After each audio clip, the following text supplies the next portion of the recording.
So we're going to start with decorative paper on level 2, and here I have the level 2 template out again, and it is probably a little bit too big because of adding these cardstock things, or it may fit in some places. The other thing you'll want to think about is, do you want to see a reveal at all of the black around the edges? And if you do, when you put this on to size it, make sure you hold it back a little bit from that front edge and trim accordingly. Now I'm just going to put some temporary adhesive on the outermost edges because those edges I'll probably want to keep true. And then I'll just line up that outside edge either right against my edge or slightly inside, depending on that reveal. And then if I stick down the outside part, I can just use my fingernails to see how does that inside part fit. So over here on the end, I'll need to trim that a little bit. And I'll just work my way around like that. And once I've worked it around, I'm just going to take my pencil on any of these places that I made a crease, just because sometimes it's hard just to see the crease, and just make a line there so I'll know where to cut my template, and I'll go ahead and make that cut. And once I've done that trimming, I'll just go ahead and do another little test fit here. Now this is the paper I've selected to go on level 2, and as you can see, it's not quite big enough, but this corner over here will be kind of hidden behind the front corner wall, so I'll just make a little patch over here on this end, and then I can get the rest of it on. So I'll go ahead and put my pattern down with temporary adhesive and cut that out. So instead of tracing around and then cutting out my template, I just put it on here with some temporary adhesive and then cut right along the edge. Where I have straight edges, I use my ruler. So now I'm just doing a little test fit to make sure everything looks good, nothing's getting hung up or binding, and everything looks good. So I'm just going to do some inking of my edges. So what I decided to do to attach this is just work in sections and use my detail gluer and go on along the edge and then around in the center and get one section down, then do another section, and I think I had about 3 sections, and then I got it all down.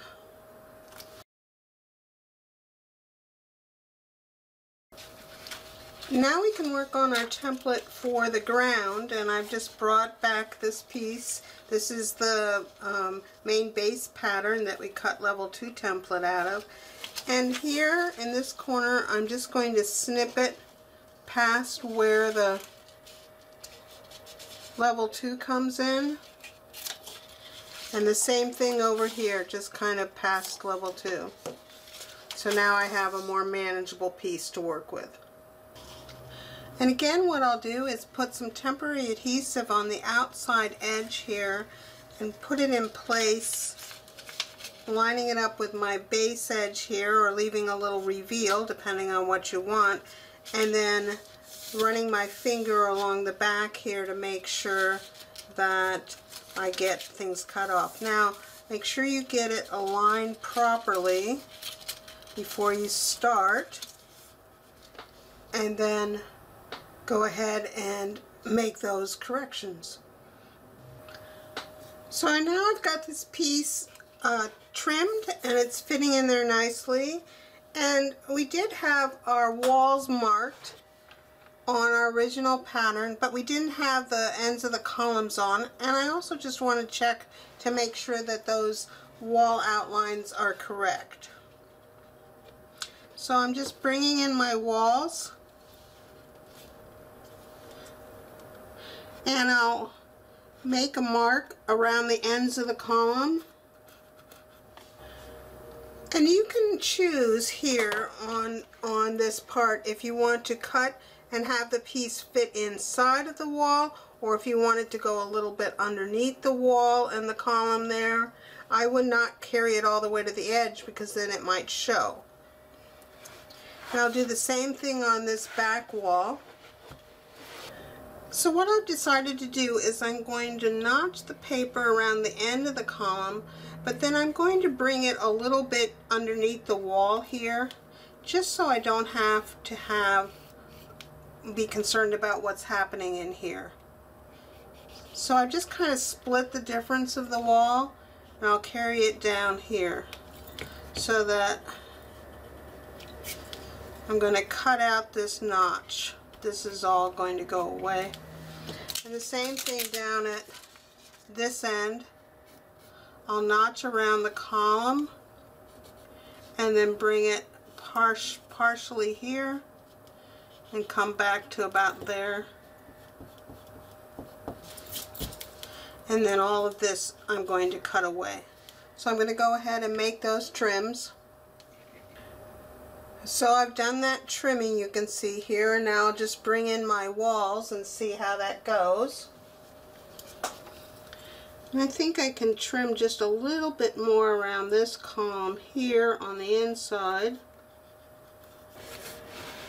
And this one down at this end looks good. So I'm going to take my walls off, and then I'm just going to kind of make a mark down here at the end. That'll just help me when I go to stick the decorative paper on to know where it's going to start. Sometimes it's a little tricky to see that.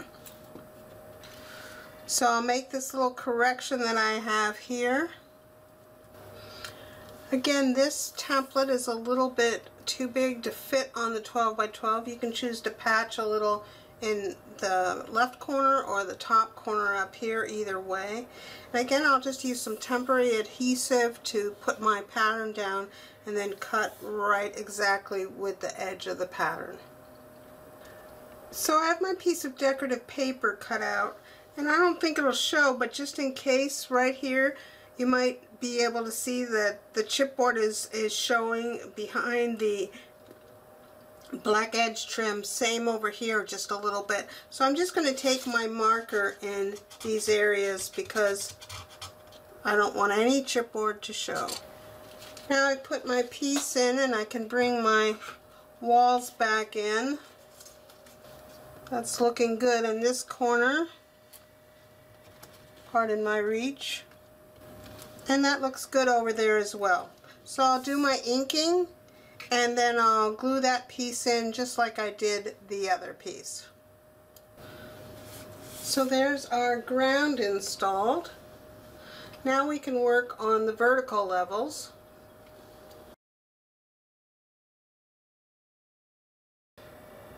So for the vertical piece that goes between the ground and level 2, I just want to check my measurement here. And if I cut this at 1 1/8, I think that'll be just right. You'll want to check yours. It should be about that. So I'm going to cut 2 strips of my decorative paper that are 1 1/8 inches wide. Now, one of the reasons I picked this paper is it's easy to camouflage a join. So just find where the join will be camouflaged the best, and just run a little black ink along that, the 2 white edges there, and then put some score tape on the back join. When you make this join, just put the pieces on a line on your craft mat so you know they're staying good and straight. And then trim off any excess score tape, of course. Now we need to mark this strip for length, and what I'm going to do, you can see I brought my walls back in here. I'm got my walls in position, and I'm just sticking the strip back in here just as far as it will go. And then I'll hold it in place and remove my wall and make a tick mark right where that is. And then I'll just do the same thing on this other end. Stick it in as far as it will go. and make a tick mark there. And then I can use those 2 tick marks to determine the length of my strip. You might want to cut it just a hair shorter so that there's no buckling. Now I'll do some inking, and then I think for this one, since it's nice and straight, I'll just run 2 pieces of 1/4 inch score tape along the length, and then I can install it up to those 2 tick marks. And so here is that strip installed on the vertical.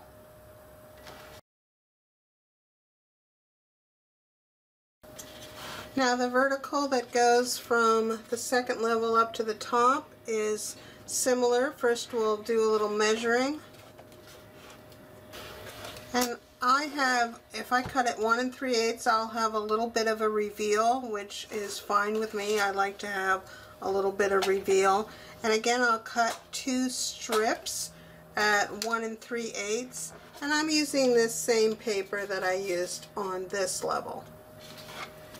Again, I'll decide where the best place to make the join will be, blacken the edges, and use some score tape to make the seam, keeping the edges straight going across my craft mat. Now for the length of this strip, I'm going to start on the left corner over here, and then wrap it around. And the ending point, we're going to overlap the back wall just that 1/8 of an inch right there. So I'll cut my strip to length, ink it, and install it again with score tape and go all around there. So here's that decorative paper installed.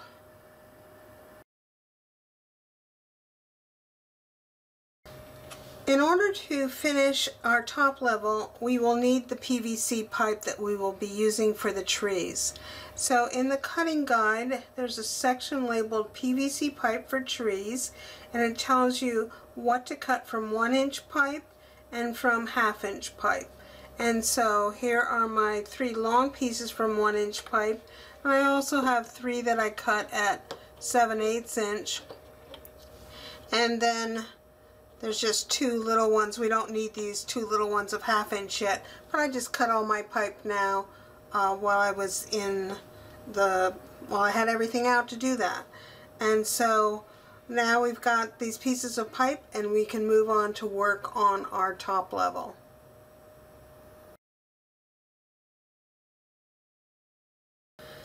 So when we built our project, the tree bases have an inside dimension of 1 3/8 inches, which is just a little bit too big. You can see the pipe wants to wobble around in here. So I've cut some shims to try. I've cut out of medium weight chipboard some pieces that are 1 1/4 by 2 1/2. And I've also got a few lightweight pieces here, that same dimension, 1 1/4 by 2 1/2. And so I'm going to try different combinations to see in each hole what works best to keep that pipe nice and sturdy. So here I'll just put a piece of medium weight on one side, and here's a piece of medium weight on the other. It's still a little bit wobbly, so maybe I'll try adding another piece of lightweight. Now that may get to be too tight, so what I'm going to do is I'll just test this by gluing a piece of lightweight to a piece of medium weight, and then try it again in here. So now I have my combination lightweight, medium weight on one side, and I have just a medium weight for the other side. And let's see how that works here. And that combination works really well, so I'm going to just glue these 2 pieces to the inside of this tree base. And I'm going to repeat that process for the other 2 tree bases. And when you get to this 3rd tree base that's on the back wall here, this is the opening over here, make sure you add any shims that you need to the back side of the opening, the side that's nearest the wall. It doesn't matter if you add them to the left or the right, but you want to add any shims that you might need to this back side of the opening and not to this front side. Put them on the back side. And as I glue the pieces in, I'll just take one of my other pieces of pipe and put that down in the hole to make some pressure onto those glued in shims. So I have all of my shims in now, and I've just left my pieces of pipe in here. And I'll just give them a little twist to make sure they're not getting glue, no glue spillover is attaching them. And I think in one of them I ended up with medium weight and lightweight on both sides, but your results may vary. You just want to get a nice snug fit in there. You don't want to put over pressure on them and blow out the walls of the tree bases, but just yeah, go ahead and get those in and let that set up and dry thoroughly.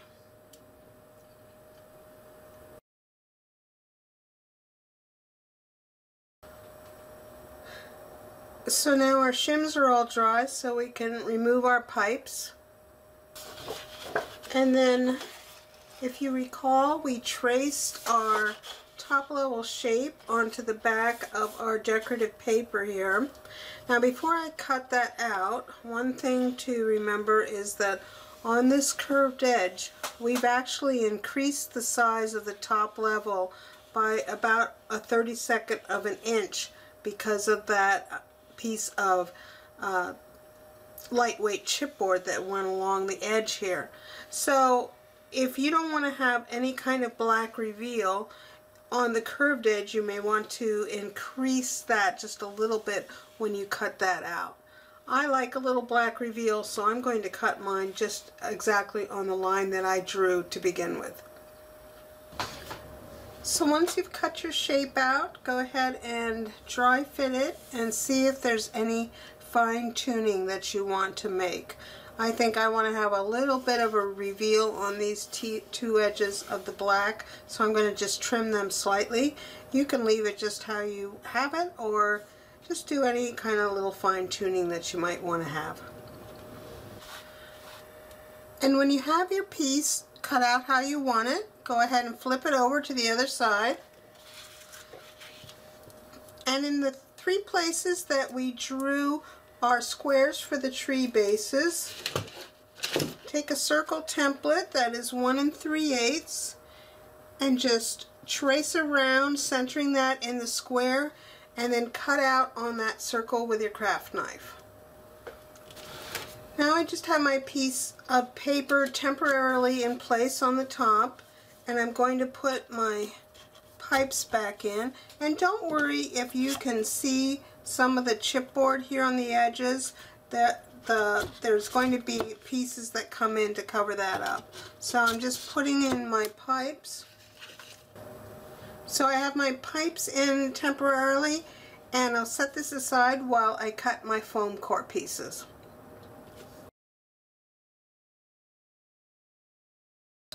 So in the cutting guide, there are two templates for foam core shapes. I'm using black foam core because I want this black edge, and mine is, I think, about 3/16 of an inch thick. If you had 1/4 inch thick, that would be fine too.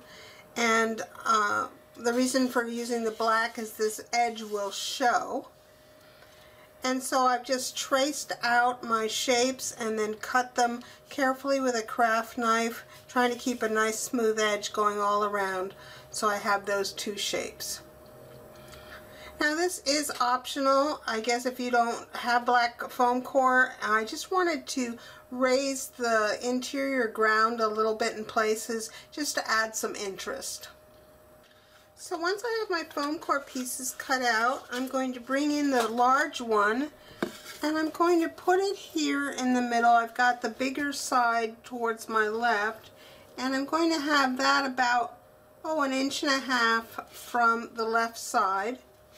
And then back here, between an inch, 3/4 of an inch, or an inch. I guess I have an inch right here. So an inch in the back and an inch and a half on this side. And you may want to put this down with some temporary adhesive. You want to trace exactly around there and then cut as accurately as possible, just cutting out that central shape. So I'll remove all of the pipes, etc., and get that piece cut out. So now I have this shape cut out, and I'm just placing it temporarily on top of a large piece of foam core and putting it back in place. And now I'll take my smaller shape and I'm just kind of placing it so maybe there's a little more space at this end than down at the other end, somewhere just how you like it. And then I can pick this up and trace around the edge carefully and then carefully cut out that shape as well. Now I have my shapes all cut out. I'm going to erase any stray pencil lines and then do some inking, and then I'll attach the two pieces to the foam core, and then I'll be back. Once you have the paper on your two foam core shapes, go ahead and glue them together. They just go together just like a puzzle piece. And I'll just set this aside under a weight until I get the top part attached.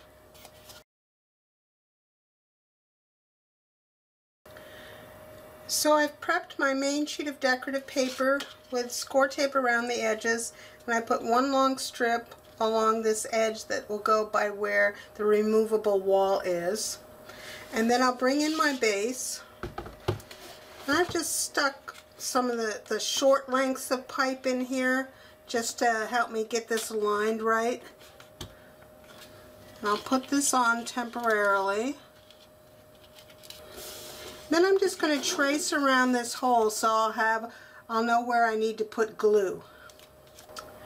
The other thing I've done, I think you can tell by the shine, is I've just used my ATG and some of these kind of empty spaces outside of the central ring just to put a little adhesive down there. And I'm going to run a little glue just partially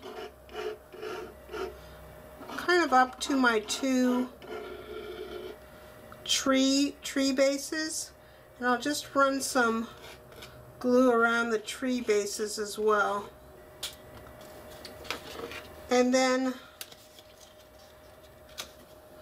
I'll carefully come down and just try to fasten only this part on the left. Then once I have the left lined up, you can see I've removed my little pieces of pipe. I can take off the rest of my score tape backing, continue my glue around the shape and my tree bases, and fasten the rest of my piece down. And then after you have this piece all burnished in, we can go ahead and put some glue on the back of our foam core pieces, and again fit that in just like a puzzle piece. And just put a little pressure on that for a few minutes, and then our ground finishing is completed.